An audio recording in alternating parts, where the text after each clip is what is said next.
निश्चितपणे त्याही ठिकाणी योग्य प्रकारची जी कारवाई आहे ती पुढच्या काळामध्ये करण्याचं काम हे आपल्या सरकारच्या माध्यमातून निश्चितपणे आपण करू। आज या निमित्ताने मला सांगायचं आहे, इतक्या मोठ्या प्रमाणात आमच्या लाडक्या बहिणी या ठिकाणी उपस्थित आहेत। आपल्या लक्षात असेल, आम्ही जेव्हा लाडकी बहीण योजना सुरू केली त्यावेळी आमचे विरोधक कोर्टात गेले होते ही योजना बंद करा म्हणून, पण आम्ही कोर्टाला देखील सांगितलं की आमच्या बहिणींना आम्ही मदत करू इच्छितो, तर यांना का बरं या ठिकाणी त्रास होतो, आणि कोर्टानेही आम्हाला परवानगी दिली।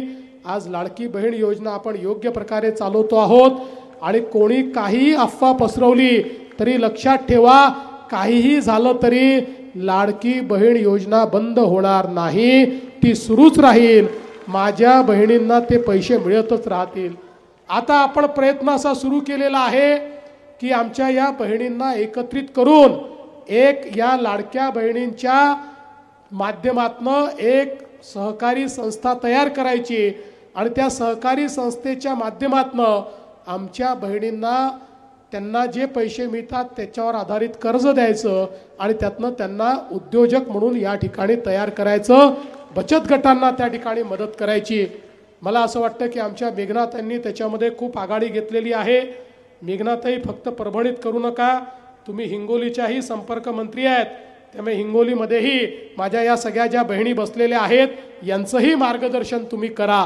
पण हे सांगत असताना मला या गोष्टीचा आनंद आहे की आमच्या देशाचे प्रधानमंत्री माननीय नरेंद्र मोदीजींनी या ठिकाणी लखपती दीदीची योजना आणली। मोदीजींची इच्छा आहे की आमच्या सगळ्या भगिनी या लखपती दीदी झाल्या पाहिजे, म्हणजे वर्षाला दरवर्षी 1 लाख रुपयांपेक्षा जास्त पैसे हे त्यांनी कमवले पाहिजे, तर त्यांना लखपती दीदी आपण म्हणतो। महाराष्ट्रामध्ये आपण निर्णय केला होता की आपल्याला 1 कोटी लखपती दीदी तयार करायच्या आहेत। 25 लाख आपण तयार केल्या। आता यावर्षी पुन्हा 25 लाख लखपती दीदी आपण तयार करणार आहोत, आणि त्याच्यानंतर त्याच्या पुढच्या वर्षी म्हणजे 2026 साली पुन्हा 30 लाख लखपती दीदी आपण तयार करणार आहोत। 1 कोटी माझ्या लाडक्या बहिणींना आम्ही लखपती दीदी थांबणार नाही, त्यांच्या जीवनामध्ये परिवर्तन घडवण्याचं काम हे आपण निश्चितपणे या ठिकाणी करणार आहोत। आज आपल्याला कल्पना आहे की अनेक आपल्या महिलांकरता वेगवेगळ्या प्रकारच्या योजना आपण या ठिकाणी आणल्या, आणि देशाचे प्रधानमंत्री माननीय मोदीजींचं मत पक्का आहे की विकसित भारत जर तयार करायचा असेल तर आपल्याला भारताची 50% लोकसंख्या म्हणजे आमच्या ज्या महिला आहेत त्या महिलांना जोपर्यंत आम्ही सक्षम करणार नाही तोपर्यंत विकसित भारताची निर्मिती आपण करू शकत नाही। आणि म्हणून महिला सक्षमीकरणाच्या ज्या योजना आम्ही सुरू केलेल्या आहेत त्या अधिक बलशाली कशा करता येतील हा प्रयत्न पुढच्या काळात आम्ही करणार आहोत। आज आपल्याला कल्पना आहे बंधू भगिनींनो, भारत हा बलशाली होतोय। मला तुम्हाला सांगताना आनंद वाटतो की आपला महाराष्ट्र देखील पुढे जातोय।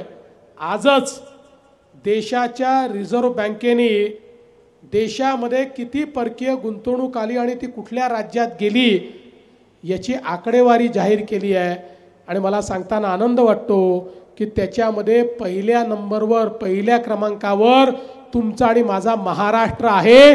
सर्वात जास्त गुंतवणूक आपल्या महाराष्ट्रामध्ये आलेली आहे। देशामध्ये आलेल्या गुंतवणुकीची 40% गुंतवणूक एकट्या महाराष्ट्रात आहे, इतर सगळे राज्य मिळून 60% गुंतवणूक आहे।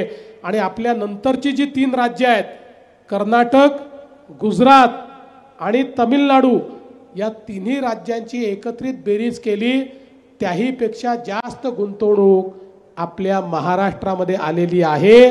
म्हणजे महाराष्ट्र आता थांबणार नाही हे जे आम्ही सांगितलं होतं हे आपल्याला पाहायला मिळत आहे। बंधू भगिनींनो, आज आपला देश माननीय प्रधानमंत्री मोदीजींच्या नेतृत्वात आता जगातली 4थी सर्वात मोठी अर्थव्यवस्था झालेला आहे। 3-4 दिवसापूर्वी आपण जपानला मागे टाकलेला आहे आणि आपण 4थ्या क्रमांकावर आलेलो आहोत।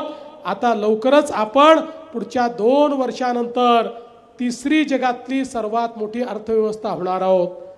ज्या आत्मनिर्भर भारताची निर्मिती मोदीजींनी सुरू केली